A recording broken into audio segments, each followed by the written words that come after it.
Good morning! Today marks day 3 after surgery, and I thought with a beautiful view like this, perhaps we'll go to the beach today.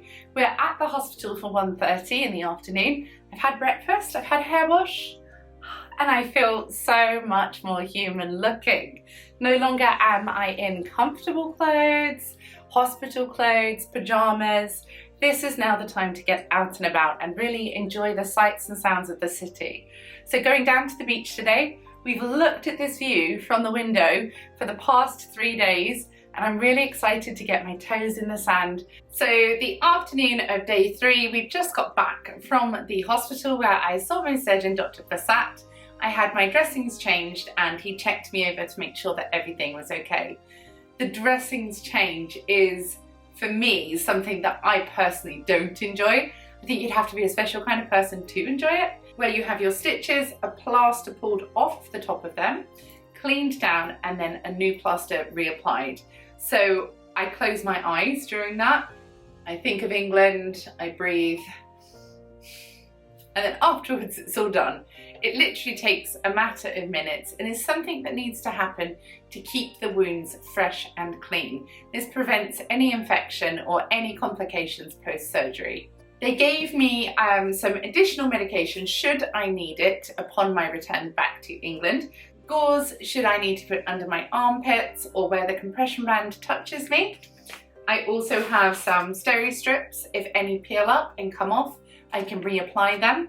Smaller ones for the smaller strips around my nipples, and 3 additional medications should I need them. More antibiotics, an antibiotic ointment or cream, and also pain relief.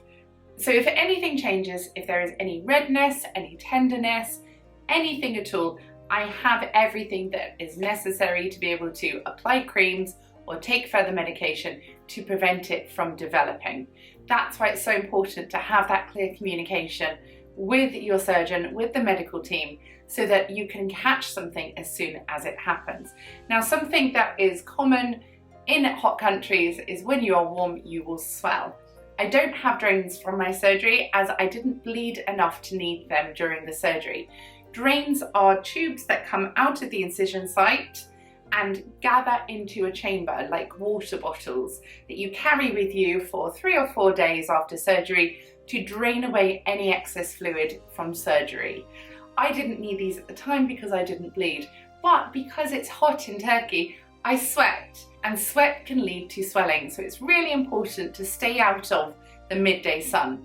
When we've been out and about, we have gone morning or afternoon. With the temperature being around 30 degrees each day in July and August in Istanbul, it's important to stay out of the midday sun.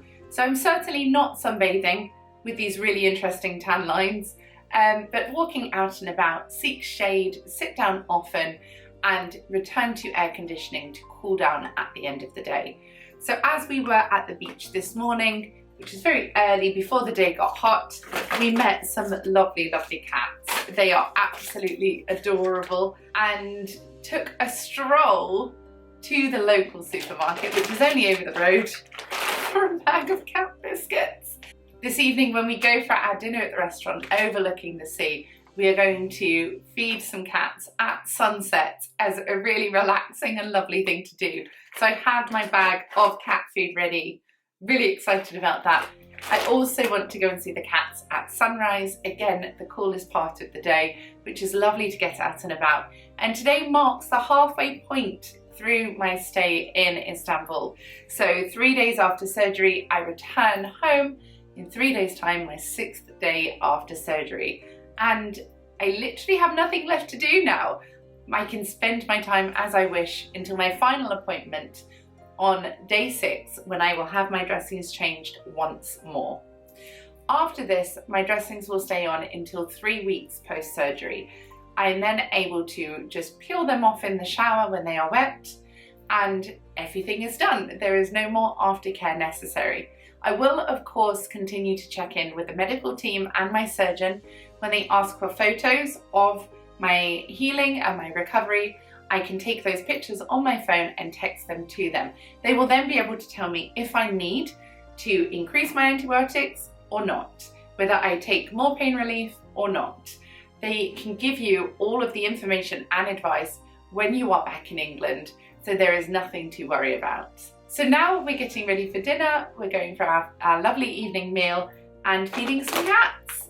You're welcome to ask any questions that you may have about my surgery, about the healing and aftercare. I'm always happy to answer them, and I look forward to seeing you soon with the rest of our adventures in Istanbul for the final 3 days of our stay.